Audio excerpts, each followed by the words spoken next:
Hey guys, it's Sam. So today I wanted to do a video on the products I regret buying. And these are the products I really did not like. Now a couple of them I don't have, so I'll just kind of throw them out there and mention them, so I'm not going to go into great details about those either. But I have this little Sigma bag filled with stuff I didn't like. So a couple I've done individual reviews on, but I'll go ahead and show you guys. So the first thing I have is this L'Oreal Voluminous False Lashes Mascara. My dog's jumping into the video. And my problem with this is I have really oily eyelids. Not really the mascara's fault, but still, I expect them to stay on my lashes. The problem with this is it gives me such great volume, but it hits the top of my eyes right here and I have a black line.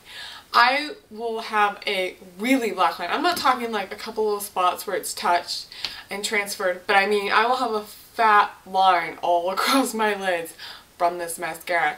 And so the one I'm using now, the Benefit They're Real, doesn't do that. This is why this might be my holy grail mascara, because it's the only one I've found that does not do this.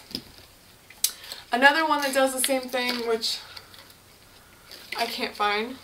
Oh, it's in here. Never mind. Next don't like it product was the Revlon Color Stay. I have 2 bottles of this actually, so anyone want Revlon Color Stay? This is the combination oily skin formula. I have it in 150 buff and 200 nude. My problem with this foundation is it's so thick and so cakey and it broke me out like crazy. It just wasn't worth it. And I tried to sheer it out and I couldn't get it to do it, so I did not like this foundation. I think it was like $11, $12 for these two, so kind of expensive for a drugstore foundation. This was really expensive. This is the Estee Lauder Double Wear.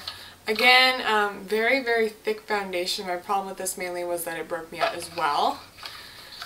So not really that great for sensitive skin, but it does stay on all day. My problem is it just is like a mask. It sits on your face, it gets in all your fine lines, and it just does not look attractive. Another foundation, a lot of foundations, is the Tarte Amazonian Clay Full Coverage Balancing Foundation. Looks like this. I don't like this, and I originally did like this and used this for a while. I think it might have minorly broke me out, but the problem with this is, well, the packaging sucks. This thing just comes off. And it's really thick. It's like a mousse-like texture, so when you put it on, you expect, it smells bad, but God, it smells stinks. Ugh, I forgot what it smelled like, but anyways, when you put it on, you expect it to have a long staying power because it's so thick. But it made me look really shiny and it lasted like 8 hours on me max. So there's better foundations out there. It's not awful, and I like that it's not formulated with a lot of stuff, but it's not great either. Alright. Next is my Maybelline Line Stiletto. This didn't last on my eyelids at all, like an hour or 2 max, and then it was completely off my eyelids, so this was a no-go. L'Oreal Voluminous Waterproof. I swear I like some L'Oreal products.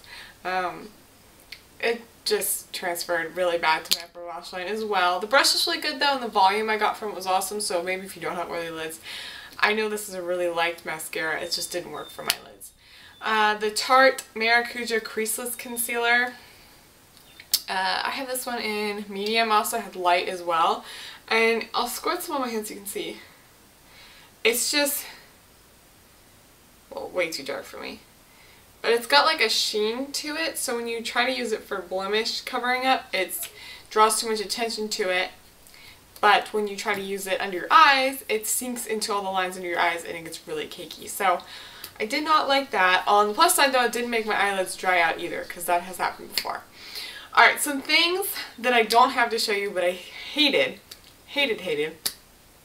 are the Sonia Kashuk blending sponge. I did have this, but my boyfriend threw it away because he thought it was like an old dog toy, because it kind of looked like that.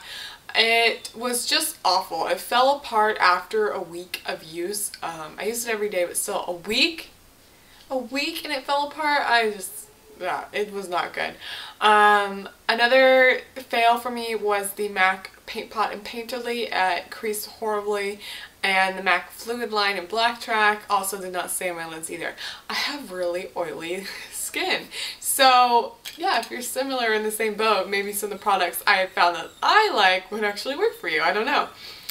So 2 skincare things I didn't like, or hair care, I don't know, were the beta hydroxy acid 2% acne wash. I don't like this because it has sodium lauryl sulfate. It's their second ingredient in this. And why would you put that in something that's supposed to be like for your skin? Because sodium lauryl sulfate is not highly comedogenic, but moderately comedogenic, so it will clog pores. And I don't understand why you would put that in something I'm supposed to be using to clean my face. I don't get it. And then next is this Lush, which is bad tomorrow, obviously.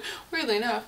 I Love Juicy shampoo, and it broke out my skin, my hairline. Every time I use it, I break out. I have like these little bald spotches. I break out all of my little bald spots, and then my whole back will all break out wherever my hair touches it. So it just, something in it, I don't know what it is. I don't know. It's got like kiwi, papaya, pineapple, something in it my hair does not, or my skin does not like. Maybe it's the oils. It has orange oil, something. It does not agree with it at all. Another product I really don't like is the Too Faced shadow brushes. You can buy these at Sephora for $39. My problem with them is this. So it comes with 3. You got a crease brush, flat shader brush, and this liner smudger brush. These 2 brushes, great. Synthetic, really nice quality. Have no problem with them. They don't shed. This brush sucks. Why? Because watch. So you're putting it on your eyelid, and as soon as you put pressure on it, it starts to shrink. And pretty soon, you're left with this little tiny brush. And you don't have to push on it hard. You could just be like applying liner, and as you apply it, it will start to shrink down in there. And I'm left with that. And then the little metal casing scrapes my eye. So this is going back just because I've had this 3 months and like it's already broken. I don't even understand that. And then the bristles will fall out, it just goes back inside the brush. So that was a fail for me. So yeah, that's all of my fail products. I don't have any more, thankfully. I've had a lot of stuff that just have not worked for me lately, unfortunately. But I'm hoping that changes now. So yeah, I hope you guys liked this video. If you have any questions or comments, please let me know below. Thanks.